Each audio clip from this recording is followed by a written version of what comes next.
The rain hammered against the tall windows of the Grand Metropolitan Hotel as Daniel pulled up in his black car.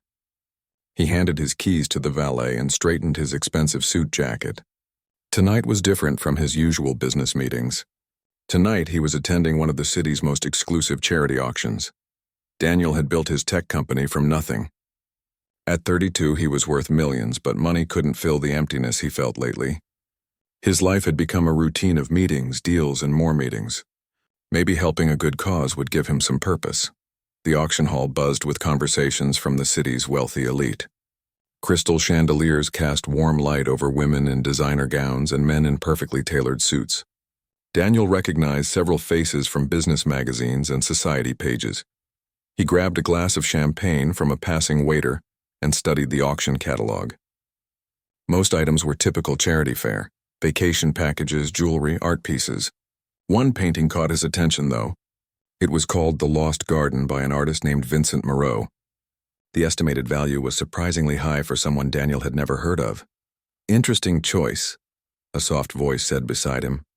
Daniel turned to see a woman with dark hair and striking green eyes. She wore a simple black dress that somehow made her stand out more than all the flashy gowns around them. There was something mysterious about her, like she was carrying secrets. "You know this artist?" Daniel asked, holding up the catalog. "Vincent Moreau was my father," she said quietly. "I'm Isabella." Daniel felt a chill run down his spine. The way she said it made him think there was pain behind those words. Was? "He died 3 years ago," Isabella replied, her fingers tracing the edge of her wine glass. "That painting? It was stolen from our family home the night he passed away." "Stolen? Then how is it here at a charity auction?" Isabella looked around nervously, as if checking who might be listening. "It's complicated. The people who took it donated it tonight to clean their reputation. They think it makes them look generous." Daniel studied her face. She was clearly upset, but there was determination there too. "Why are you telling me this?" "Because I need your help," Isabella said, stepping closer. Her voice dropped to almost a whisper. "I can't bid on it myself. They'll recognize me, but if someone else wins it, you want me to buy back your father's stolen painting?" "It's more than that," Isabella said, glancing around again. "Mr. Daniel Rivers. Mr. Rivers, that painting isn't just art to me. It contains something that could save my life. Or destroy it." Daniel felt his business instincts kick in. This sounded like trouble the kind smart people avoided. But something about Isabella made him want to listen. Maybe it was the way her hands trembled slightly, or how her eyes showed both fear and hope. "What kind of something?" he asked. "I can't explain here," Isabella said. "Too many ears. But I promise you, if you help me tonight, I'll make it worth your while. I just need someone powerful enough that they won't dare cross." The auctioneer's voice boomed across the room, calling everyone to take their seats. Isabella placed her hand on Daniel's arm. Her touch was warm, but he could feel her desperation. "Please," she whispered. "You don't know me, but I'm asking you to trust me. That painting is the key to everything." Daniel looked into her eyes and saw something that reminded him of himself years ago. Someone fighting against impossible odds. He'd been lucky enough to succeed, but he remembered the feeling of needing just one person to believe in him. "What's your plan?" he asked. Relief flooded Isabella's face. "Bid on the painting, win it. After the auction, meet me in the hotel lobby. I'll explain everything then. And if I don't like your explanation, then you keep a beautiful painting worth twice what you'll pay for it," Isabella said with a sad smile. "But I'm hoping you'll want to hear my story." They found seats as the auction began. Daniel watched Isabella from the corner of his eye. She sat perfectly still, but he could see the tension in her shoulders. Every time someone new entered the room, she would glance over nervously. The first few items went quickly: jewelry, wine collections, vacation packages. Then the auctioneer held up The Lost Garden. Daniel had to admit it was beautiful. The painting showed a garden overgrown with wildflowers, like nature had reclaimed something once perfect. "Ladies and gentlemen, this magnificent piece by Vincent Moreau," the auctioneer announced. "Bidding starts at $50,000. Several hands went up immediately. Daniel waited, watching the price climb. 60,000, 75, 100. He noticed Isabella's breathing had become shallow. At 125,000, only 3 bidders remained.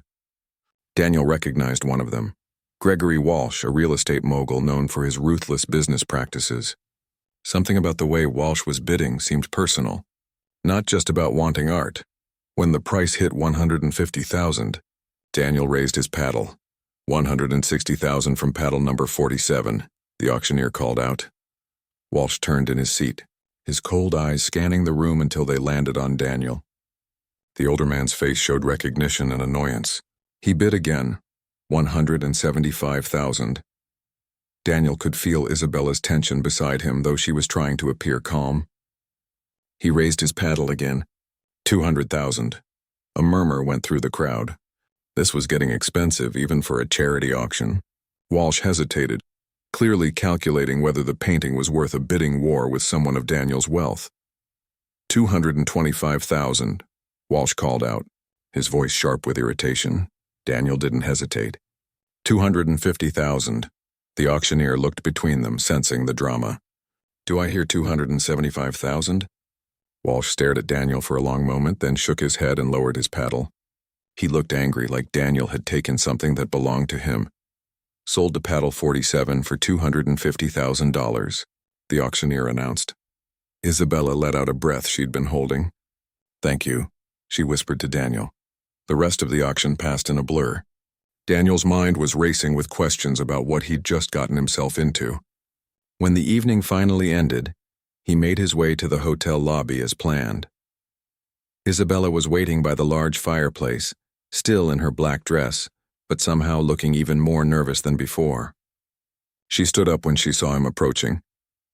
You came, she said, relief evident in her voice. I keep my promises, Daniel replied. Now what's this really about? Isabella looked around the busy lobby. Not here. Too public. There's a quiet cafe across the street. We can talk there. Daniel nodded, and they walked out into the night. The rain had stopped, but the streets were still wet and reflected the city lights like a mirror. The cafe Isabella led him to was small and nearly empty, with dim lighting and soft jazz playing in the background. They chose a corner table away from the few other customers. Isabella ordered coffee with shaking hands. Daniel ordered the same, studying her face in the soft light. She was beautiful, but there was something haunted about her eyes. My real name is Isabella Moreau, she began. My father was Vincent Moreau, but he wasn't just an artist. He was also involved in questionable business dealings. What kind of dealings? He helped wealthy people hide money and valuable items from the government, Isabella said quietly. Art was perfect for it. Paintings worth millions could be moved around easily. Sold privately, their history changed. Daniel felt his stomach tighten. Money laundering? Yes, Isabella nodded. But my father tried to get out 3 years ago. He wanted to start fresh, maybe move somewhere quiet with me. The people he worked for didn't like that idea. They killed him? I can't prove it, but yes, I think so, Isabella said, tears forming in her eyes. The night he died, our house was robbed. They took several paintings, including The Lost Garden, but they didn't know what they really had. What do you mean? Isabella leaned forward, lowering her voice even more. My father hid information inside the frame of that painting. Names, account numbers, locations of hidden money, everything he knew about the operation. Daniel felt like the ground was shifting under him. And you want this information, why? Because I'm next, Isabella said simply. They think I might know what my father knew. They've been watching me, following me. I can't live like this anymore. But if I have that information, I can trade it for my freedom. Trade it to who? The FBI has been investigating this group for years, Isabella explained. Agent Patricia Chen has been trying to build a case, but she needs evidence. Real proof of what these people have been doing. Daniel leaned back in his chair, processing everything Isabella had told him. So you want me to give you the painting so you can turn evidence over to the FBI and hopefully these criminals will leave you alone? That's the plan, Isabella nodded. I know it sounds crazy. I know you have no reason to trust me. But Mr. Rivers, Daniel, I'm running out of options. Tonight was my only chance to get that painting back. Daniel studied her face, looking for signs that she might be lying. But all he saw was desperation and hope. Why couldn't you just tell the FBI where the painting was? Let them handle it?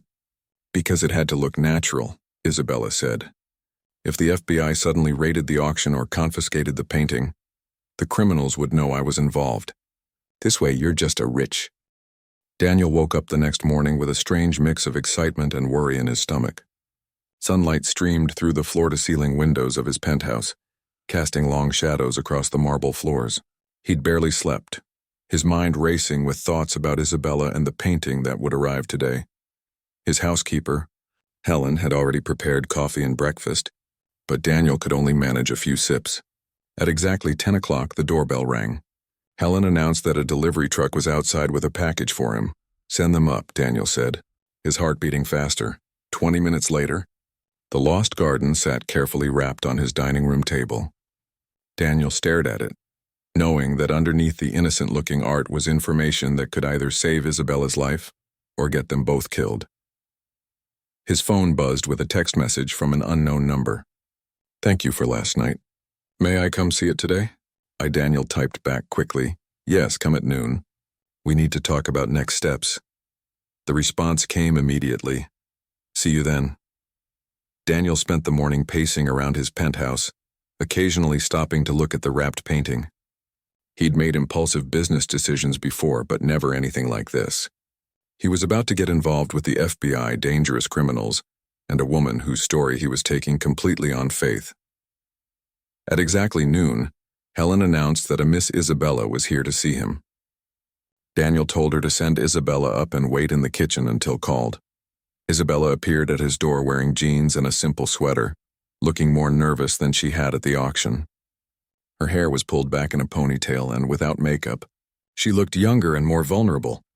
"Come in," Daniel said, stepping aside. Isabella walked into the living room and stopped when she saw the wrapped painting. "There it is," she whispered, as if seeing something sacred. "Before we unwrap it," Daniel said, "I need you to tell me everything. And I mean everything. No more mysterious hints or half-truths." Isabella nodded and sat down on his leather couch. Daniel took the chair across from her, waiting. "My father, Vincent Moreau, started working with a crime organization 5 years ago," Isabella began. "They called themselves the Meridian Group. On the surface, they looked like legitimate art dealers and auction houses. But really, they were washing money for drug dealers, arms sellers, and corrupt politicians." "And your father's role?" "He was the artist they used to create false histories for stolen or questionable art," Isabella explained. "Vincent would take a real painting, maybe one stolen from a museum decades ago, and create paperwork showing it had been in a private collection for years. He was very good at copying old documents and creating fake exhibition records." Daniel felt his chest tighten. "So he was a forger?" "Yes," Isabella said quietly. "But he told me he only did it because they threatened to hurt me. After my mother died when I was 16, it was just him and me. He said he had no choice." "What changed 3 years ago?" Isabella's hands twisted in her lap. "I graduated from college and told him I wanted to travel, maybe study art in Europe. Vincent realized that as long as he worked for Meridian, I would never be truly safe. He tried to quit. They didn't let him." "Worse," Isabella said, her voice barely above a whisper. "They told him he knew too much to ever walk away. But Vincent was smarter than they realized. He'd been keeping records of everything, every transaction, every fake document, every name of everyone involved." Daniel leaned forward. "Insurance, exactly. He hid copies of everything inside the frames of 5 different paintings. The Lost Garden was one of them. If anything happened to him, he planned to give the evidence to the FBI. But he died before he could do it." Isabella nodded, tears forming in her eyes. "They made it look like a heart attack. Vincent was only 55 and in perfect health, but the coroner said his heart just stopped. That same night, while I was at the hospital, someone broke into our house and stole several paintings, including the ones with the hidden evidence. 4 of them," Isabella confirmed. "I only knew about the hiding places because Vincent told me right before he died. He was conscious for a few minutes after the paramedics arrived. He whispered about the Lost Garden and told me to find Agent Chen." Daniel stood up and walked to the window, looking out at the city below. "And Agent Chen confirmed all of this?" "She did," Isabella said. "The FBI has been investigating Meridian for 3 years, but they've been careful. No one will testify against them because they're too scared. Physical evidence keeps disappearing. Witnesses change their stories or leave town suddenly. What about the other paintings? The ones with evidence?" Isabella's face fell. 2 of them were destroyed in a suspicious fire at a storage facility 6 months ago. One is in a private collection in Switzerland, basically unreachable. The Lost Garden was our last hope. Daniel turned back to face her. Our last hope? Agent Chen offered me witness protection in exchange for the evidence, Isabella explained. New identity, relocation, the whole thing. But first we need proof that can actually convict these people. Daniel walked over to the wrapped painting. So we unwrap this, find your father's evidence, and turn it over to the FBI. Then you disappear forever. That was the plan, Isabella said softly. Was? Isabella stood up and moved closer to him. Daniel, I need to tell you something else. Something I didn't mention last night because I was afraid you'd refuse to help. Daniel felt his stomach drop. What? Meridian doesn't just know about me. They know about you now, too. What do you mean? Isabella pulled out her phone and showed him a photo. It was a picture of them leaving the cafe together the night before. The photo was clearly taken from across the street with a telephoto lens. Agent Chen called me this morning, Isabella said. Meridian's people were watching the auction. They saw us talking. Saw you bid against Gregory Walsh, saw us leave together. Daniel felt anger rising in his chest. You knew this and you still came here? I had to warn you, Isabella said urgently. But Daniel, there's more. Agent Chen thinks we can use this to our advantage. How? Isabella took a deep breath. Gregory Walsh is Meridian's leader in this city. He wanted that painting badly last night and you took it from him. He's going to want to know why. So Agent Chen thinks you should tell him the truth. That you bought it to help a woman you met at the auction. But instead of giving them the evidence, we give them fake information. Daniel stared at her. You want me to lie to dangerous criminals about why I helped you steal evidence that could put them in prison? We want you to make them think you're on their side, Isabella said. Agent Chen believes that if Walsh thinks you might be useful to their operation, he'll try to recruit you instead of eliminate you. And what happens to you while I'm pretending to be friends with your father's killers? Isabella reached into her purse and pulled out a thick folder. That's the other part of the plan. Daniel opened the folder and couldn't believe what he was seeing. Marriage documents, bank account transfers, property deeds, all with his and Isabella's names on them. What is this? A marriage contract, Isabella said, her cheeks turning red. Agent Chen's idea. If Walsh thinks we're married, he might assume you're helping me out of love, not because you know about the evidence. It makes you seem less dangerous to him. Daniel flipped through the papers, his mind reeling. You want me to marry you? A fake marriage, Isabella said quickly. Just on paper. Agent Chen says it would explain why you helped me last night, and give us a reason to be seen together while we feed Walsh false information. This is insane, Daniel said, dropping the folder on his coffee table. I know it sounds crazy, Isabella said, moving closer to him. But Daniel, these people killed my father. They've destroyed countless lives. And now they're targeting you too just because you helped me. Daniel looked at her face, seeing the desperation there. What aren't you telling me? Isabella hesitated, then sighed. Agent Chen thinks Walsh might try to use me to get to you. Force me to convince you to work with Meridian. Having a marriage on record would give us cover to spend time together and coordinate our stories. And after we fool Walsh and give the evidence to the FBI, then we get the marriage annulled and you go back to your life, Isabella said. Agent Chen promised she'd make sure you're protected throughout the whole thing. Daniel sat down heavily in his chair. This morning he'd been worried about helping Isabella get evidence to the FBI. Now she was asking him to fake, marry her and lie to criminals who had apparently already marked him as a target. There's something else, Isabella said quietly, more surprises. Agent Chen wants to meet with you today. She's waiting downstairs in a coffee shop across the street. She thought you might have questions about the plan. Daniel looked at Isabella, then at the marriage papers, then at the wrapped painting that had started all of this. 24 hours ago, his biggest worry had been a boring board meeting. Now he was being asked to enter a fake marriage to help catch murderers. If I say no to all of this, what happens? Isabella sat down across from him. Agent Chen thinks Walsh will assume you know about the evidence whether you help us or not. You bought the painting, you talked to me. In his mind, you're already involved. So I'm in danger either way. Yes, Isabella said simply. But if you work with us, at least you have the FBI protecting you. 3 weeks had passed since Daniel and Isabella's fake wedding at the courthouse. Agent Patricia Chen had been right about one thing. The marriage certificate made their story more believable.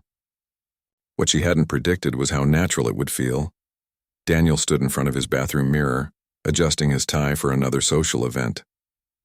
Tonight was the Metropolitan Museum's annual gala, and Gregory Walsh would definitely be there. Over the past weeks, Daniel had carefully orchestrated several accidental meetings with Walsh, slowly building what appeared to be a friendship. "Daniel, are you ready?" Isabella called from the bedroom. He walked out to find her putting on diamond earrings, borrowed from the FBI's evidence locker to complete her look as a wealthy man's wife. She wore an elegant navy blue dress that made her eyes look even more stunning. For a moment, Daniel forgot this was all pretend. "You look beautiful," he said, meaning it. Isabella smiled, but he noticed it didn't quite reach her eyes. "Thank you. You clean up pretty well yourself." They'd been living together in his penthouse for 3 weeks now, and Daniel had to admit he enjoyed having someone to come home to. Isabella was smart, funny, and surprisingly easy to be around. Sometimes he caught himself forgetting why she was really there.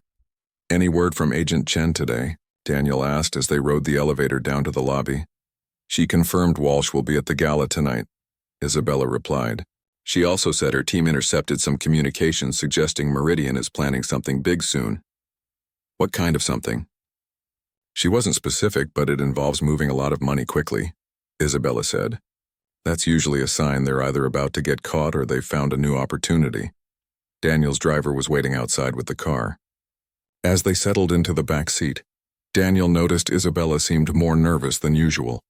She kept checking her phone and looking out the rear window. "Everything okay?" he asked. "Just tired," Isabella said, but her voice sounded strained. "These events are exhausting when you're always pretending to be someone else." Daniel knew the feeling. For 3 weeks, he'd been playing the role of a wealthy man slowly being drawn into Meridian's world. Walsh had been testing him with small favors, introducing him to certain people, asking his opinion on business deals, even requesting Daniel's help moving money through his tech company's accounts. So far, Daniel had agreed to everything while secretly documenting it all for Agent Chen, but he could feel Walsh's suspicions growing. The older man was smart and experienced at reading people. The museum gala was already in full swing when they arrived. The Great Hall was filled with the city's elite, all dressed in their finest clothes and trying to outdo each other with their charitable donations. Daniel and Isabella moved through the crowd, playing their parts perfectly. "Mr. Rivers," a familiar voice called out. Daniel turned to see Gregory Walsh approaching with a woman on his arm. Walsh was in his 60s with silver hair and the kind of smile that never quite reached his eyes. The woman with him was younger, maybe 40, with short blonde hair and a dress that probably cost more than most people's cars. "Gregory," Daniel said warmly, shaking the older man's hand. "Good to see you." "You remember my business associate, Victoria Sterling," Walsh said. Daniel had met Victoria twice before. She ran an art gallery that Agent Chen suspected was a front for money laundering. "Of course. Victoria, you look lovely tonight." "And this must be the beautiful bride I've heard so much about," Walsh said, turning his attention to Isabella. "Isabella Rivers," she said, extending her hand with a perfect smile. "It's wonderful to finally meet you. Mr. Walsh, Daniel speaks of you often." "All good things, I hope," Walsh said, his eyes studying Isabella's face a bit too carefully for Daniel's comfort. They made small talk about the museum's new exhibitions and the evening's charity auction. Daniel could feel Walsh probing, asking seemingly innocent questions about how he and Isabella had met, where they'd traveled for their honeymoon, what Isabella's interests were. Isabella handled every question perfectly, referencing the detailed background story Agent Chen had created for her. But Daniel noticed Walsh wasn't entirely convinced. "I have a proposition for you, Daniel," Walsh said as Victoria and Isabella admired a nearby sculpture. "There's a business opportunity I'd like to discuss. Perhaps you and Isabella could join Victoria and me for dinner this weekend?" "We'd love to," Daniel replied, though his stomach tightened. Agent Chen had warned them that Walsh would eventually try to bring them deeper into his operation. "Excellent," Walsh said. "I'll have my assistant call your office with details." As Walsh and Victoria moved on to other guests, Isabella leaned close to Daniel. "Did you see how he was looking at me? Like he's trying to figure out if you're lying about something," Daniel replied quietly. "Should we be worried?" Before Daniel could answer, his phone buzzed with a text message. It was from Agent Chen. "Need to see you both immediately after the gala. Important development." Daniel showed the message to Isabella, who paled slightly. "What do you think happened?" "We'll find out soon enough," Daniel said, trying to sound more confident than he felt. The rest of the evening passed in a blur of conversations, champagne, and forced smiles. Daniel and Isabella played their roles perfectly, but Daniel could sense that something had changed. Walsh kept watching them from across the room, and twice Daniel caught him having intense conversations on his phone. When they finally left the museum at nearly midnight, Daniel felt exhausted from maintaining his performance, but instead of going home, their driver took them to a 24-hour diner in Queens where Agent Chen was waiting in a back booth. Patricia. Chen was a small woman in her 40s with sharp eyes and graying hair. She kept pulled back in a practical ponytail. She'd been an FBI agent for 15 years and had the kind of quiet confidence that came from years of dealing with dangerous people. "Sit down," she said without preamble as they approached her table. "We have a problem." Daniel and Isabella slid into the booth across from her. Agent Chen had a laptop open and several folders spread across the table. "What kind of problem?" Isabella asked. "The kind that suggests someone has been feeding Meridian information about our investigation," Agent Chen said grimly. Daniel felt his blood run cold. "You think there's a leak in the FBI? I think someone told Walsh exactly who you really are," Agent Chen said, turning her laptop screen toward them. On the screen was a detailed dossier about Isabella, her real name, her father's connection to Meridian, even photos of her meeting with Agent Chen 3 months ago. "Where did this come from?" Isabella whispered. "We intercepted it from Walsh's personal computer tonight," Agent Chen said. "Our tech team hacked into his system while he was at the gala." Daniel studied the information on the screen. "This is everything. Her whole story, the evidence in the painting, even details about our fake marriage." "Which means Walsh has been playing you from the beginning," Agent Chen said. "Every meeting, every conversation, he's known exactly who you both are." Isabella's hands started shaking. "So what does this mean? Why hasn't he just killed us?" "That's what worries me," Agent Chen said. "Walsh isn't keeping you alive out of kindness. He's planning something, and you're part of it." Daniel leaned back in the booth, his mind racing. "He wants the evidence from the painting." "We already gave you copies of everything we found," Isabella said to Agent Chen. "Yes, but Walsh doesn't know that," Agent Chen replied. "He might think you still have the originals or that there's more evidence hidden somewhere else. So what do we do?" Daniel asked. Agent Chen closed her laptop and leaned forward. "We accelerate our timeline. I was hoping to gather more evidence against Walsh's organization, but it's too dangerous now. We need to arrest him and his associates before they make their move against you." "When?" Isabella asked. "Tomorrow night," Agent Chen said. "We'll set up a sting operation during your dinner with Walsh and Victoria. You'll wear recording devices, get them to admit to specific crimes, and we'll move in to arrest them." Daniel felt a chill run down his spine. "And if something goes wrong?" "We'll have agents positioned all around the restaurant," Agent Chen assured him. "You'll be completely protected." Isabella reached under the table and took Daniel's hand. Her skin was cold with fear. "What if Walsh realizes we're recording him?" "Then we get you out of there fast," Agent Chen said. "But Isabella, this is our chance to end this. Your father's evidence combined with recorded confessions could put Walsh and his whole organization away for life." Daniel squeezed Isabella's hand. "We've come this far. We can do this." Isabella nodded, though she still looked terrified. "Okay, but Agent Chen, what happens after tomorrow night?" "If we succeed, I mean. You'll testify at their trial, then you can decide whether you want witness protection or to go back to your normal life," Agent Chen said. "And Daniel, you'll be completely clear of any danger from Meridian." As they prepared to leave the diner, Agent Chen handed them new phones with direct lines to her team. "Don't use your regular phones anymore," she warned. "And be extra careful tomorrow. If Walsh suspects you know that he knows, he might not wait for dinner to make his move." The drive back to Daniel's penthouse was quiet. Both of them were lost in thought about what they'd learned and what would happen tomorrow night. Daniel couldn't sleep that night. Isabella's confused reaction to his question about her whispered words kept replaying in his mind. He was certain she'd said those words to him, but she seemed genuinely puzzled by the whole thing. Either she was lying to him or something very strange was happening. At 6 in the morning, he gave up trying to sleep and went to the kitchen to make coffee. Isabella was already there, sitting at the island with her laptop open and papers spread everywhere. "Couldn't sleep either?" Daniel asked, pouring himself a cup. "Agent Chen sent over more details about tonight. Isabella said without looking up. The restaurant, security arrangements, backup plans. I've been trying to memorize everything. Daniel noticed dark circles under her eyes and the way her hands trembled slightly as she turned pages. Isabella, are you okay? I'm scared, she admitted quietly. Not just about tonight, but about what happens after. Once we testify against Walsh and his people, our fake marriage will be over. You'll go back to your real life and You'll what? I don't know, Isabella said, finally looking at him. For 3 years, my whole life has been about getting justice for my father. I never thought about what comes after that. Daniel sat down across from her. What do you want to come after that? Before Isabella could answer, both of their phones rang at the same time. Agent Chen's number appeared on both screens.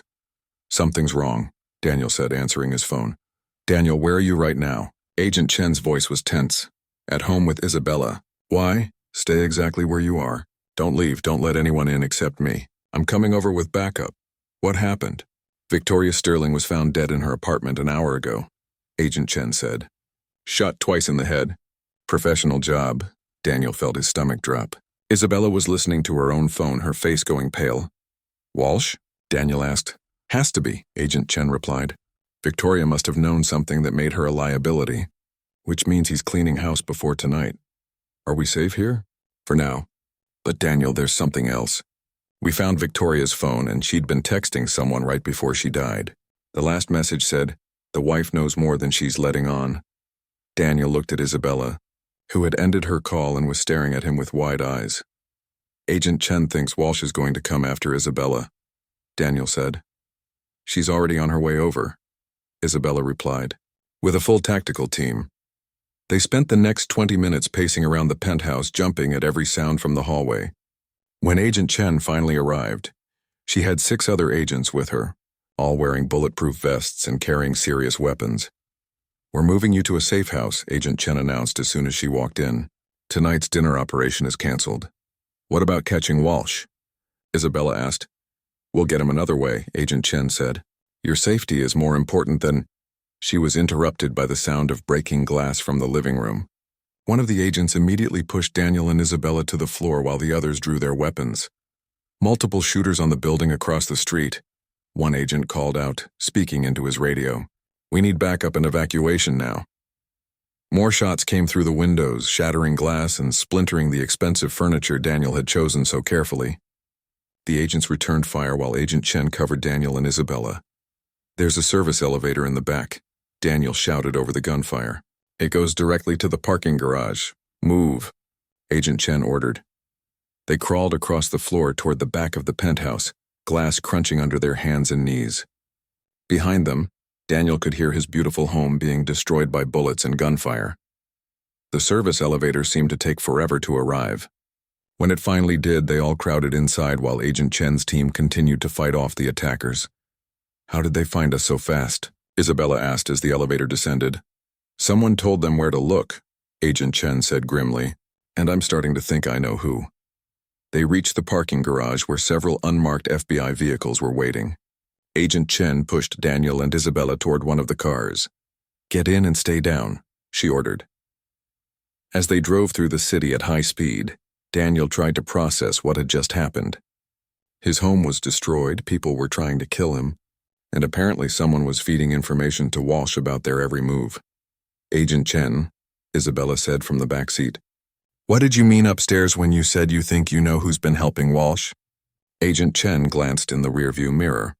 Isabella, I need to ask you something, and I need you to be completely honest with me. Of course.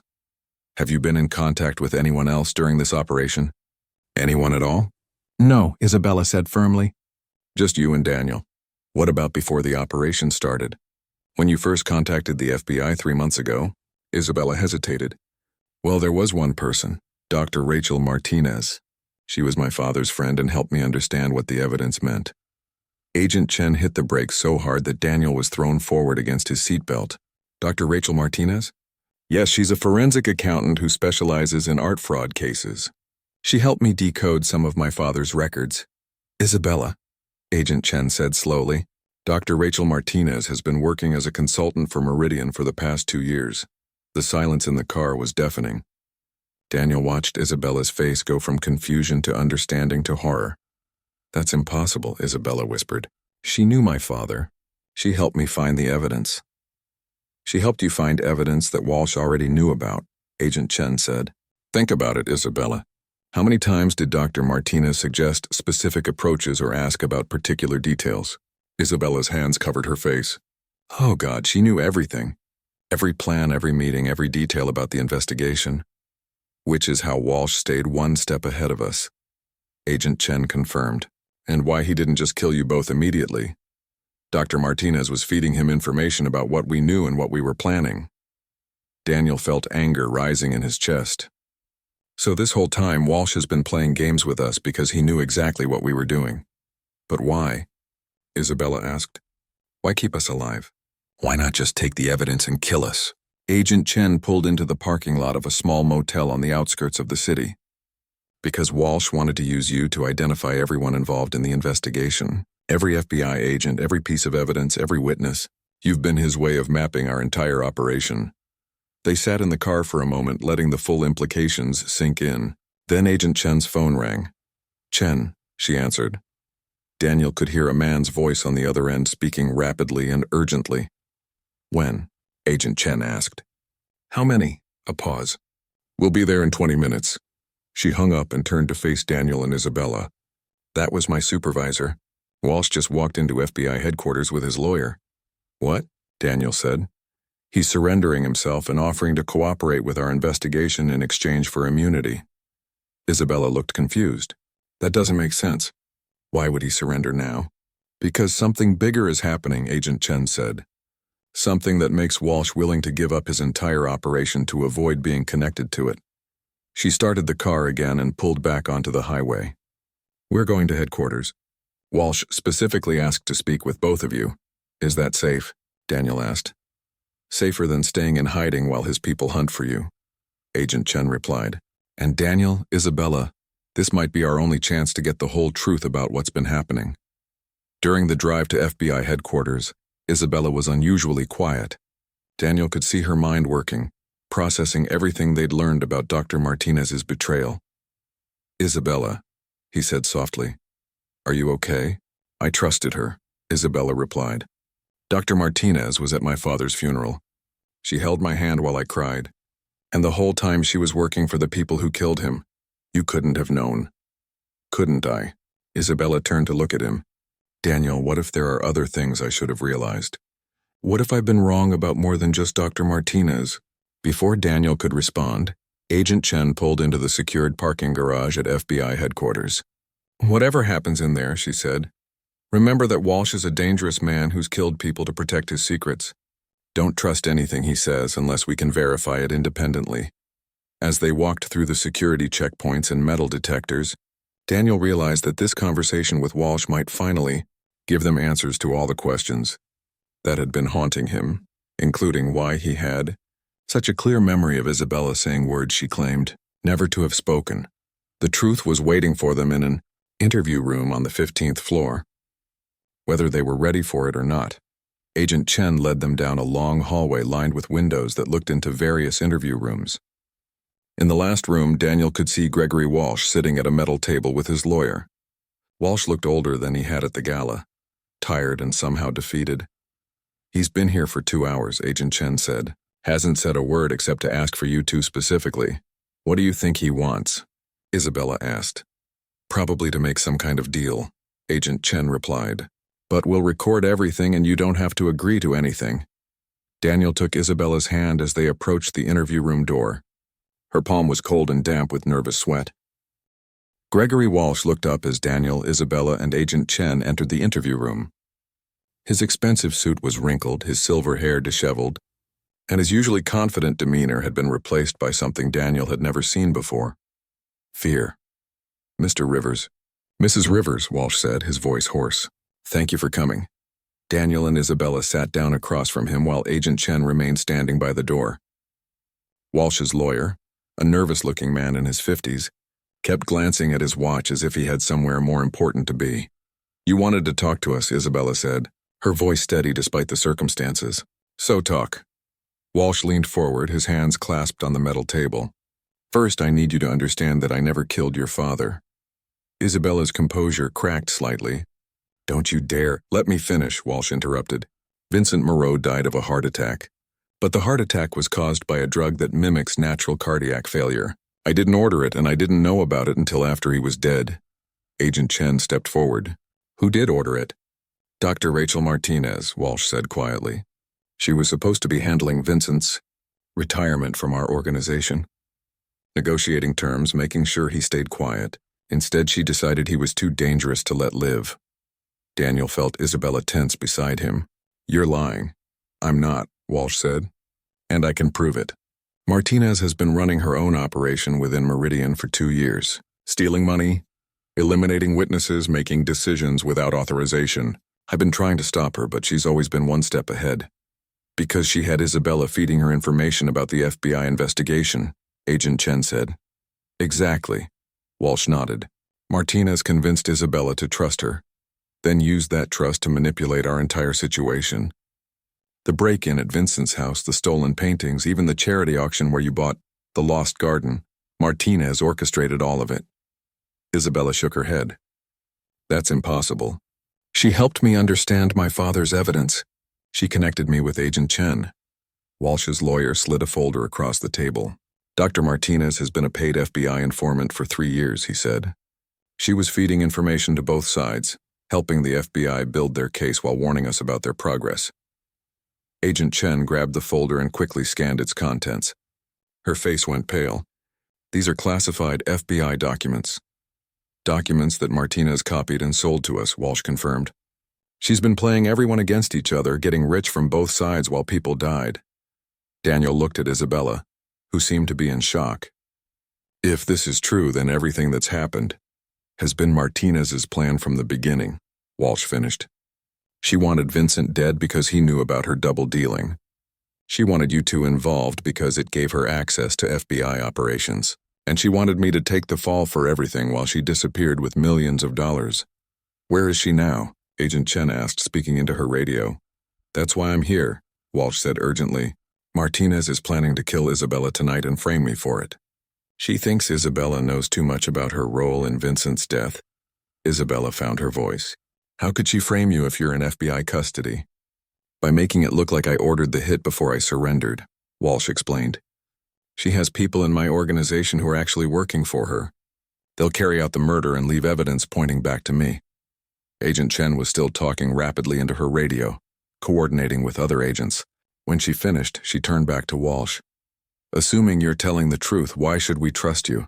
You've been running a criminal organization for years. Because Martinez killed Victoria Sterling this morning, Walsh said. Victoria figured out what Martinez was doing and tried to warn me. Instead of listening, I thought Victoria was trying to betray me to the FBI. By the time I realized the truth, Martinez had already silenced her. Daniel felt pieces of a complex puzzle starting to come together. The shooting at my penthouse this morning, that was Martinez's people? Yes, Walsh confirmed. She needed you both dead before you could expose her connection to Vincent's murder. Isabella leaned back in her chair, overwhelmed. So my father's friend, the woman who comforted me at his funeral, was actually his killer. And she's been using you to destroy everyone else who might expose her, Walsh added. Isabella, you need to understand, Martinez isn't done. She has a plan to eliminate you, Agent Chen, and anyone else who knows the truth. Agent Chen's radio crackled with an urgent message. She listened intently, then looked at the group with alarm. Martinez isn't at her office or her apartment. Her phone is turned off and her car is gone. She's running, Walsh said, but not before she finishes what she started. Daniel's phone suddenly buzzed with a text message from an unknown number. He showed it to the others. Mr. Rivers, I have information about your wife's father that she needs to hear. Meet me at the warehouse on Pier 47 in 1 hour. Come alone, or she'll never learn the truth about Vincent's real killer. Dr. Rachel Martinez. It's a trap, Agent Chen said immediately.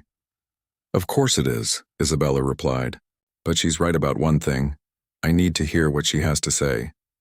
Absolutely not, Daniel said firmly.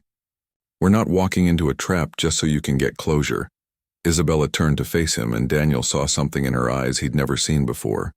Cold determination.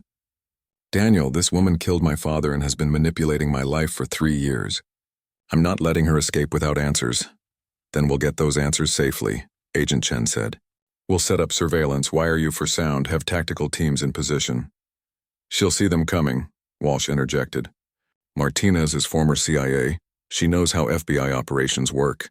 How do you know she's former CIA? Agent Chen asked sharply. Walsh's lawyer handed over another document.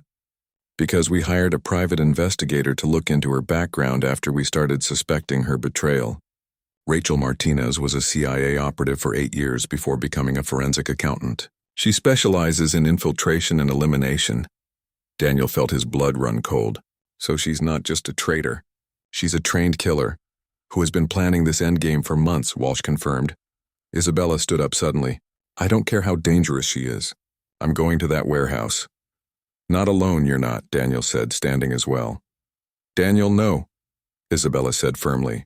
I won't let you risk your life for my need for revenge. Daniel took her hands in his. Isabella, do you remember 3 weeks ago when you asked me what you meant when you whispered, you bought me? Now claim me? Isabella nodded, looking confused. I think I understand now, Daniel continued. You weren't asking me to own you. You were asking me to take responsibility for our future together, to claim the life we could build after all this was over. Isabella's eyes filled with tears. Daniel, I'm claiming it, Daniel said softly. I'm claiming you and our future and our right to be happy together. But that means we face Martinez together, not apart. Agent Chen stepped between them. You're both insane if you think I'm letting you walk into that warehouse. Then don't let us, Isabella said. Help us. Give us the tools and support we need to end this safely. Agent Chen was quiet for a long moment, thinking. Then she turned to Walsh. If we do this, I need everything you know about Martinez's methods, her backup plans, her escape routes. I'll tell you everything, Walsh promised. But you need to understand, Martinez isn't planning to escape after tonight. She's planning to disappear completely. New identity, new country, new life. If you don't stop her tonight, you'll never find her again. Daniel looked at Isabella, seeing the determination in her face. What's the plan? Agent Chen sighed heavily. The craziest plan I've ever approved, apparently. We'll wire you both for audio and video, position sniper teams around the warehouse, and coordinate with Harbor Patrol to block any water escape routes. And if something goes wrong? Isabella asked. Then we pray that 3 weeks of pretending to be married taught you how to work as a real team. Agent Chen replied. 2 hours later, Daniel and Isabella sat in the back of an unmarked van 3 blocks from Pier 47. They were both wearing nearly invisible recording devices and bulletproof vests under their clothes. Agent Chen and her team were monitoring everything from the van while other agents took positions around the warehouse. You know, Isabella said quietly, when I first approached you at that auction, I never imagined it would lead to this. What? Confronting a murderous double agent in an abandoned warehouse. Isabella smiled despite the circumstances. I was going to say falling in love with a man brave enough to risk everything for someone he barely knew. Daniel took her hand. I love you too, Isabella. And after tonight, we're going to have a real marriage, not a fake one. Promise? I promise, Daniel said, leaning over to kiss her. Agent Chen's voice came through their earpieces. Martinez's car just arrived at the warehouse. She's alone, but thermal imaging shows she's armed. You two stick to the plan, get her talking, get her confession on record, and wait for our signal to move. Daniel and Isabella walked hand in hand toward the warehouse, knowing that this would either be the end of their nightmare or the end of their lives. The massive door was slightly open, revealing darkness inside. Isabella squeezed Daniel's hand once, took a deep breath,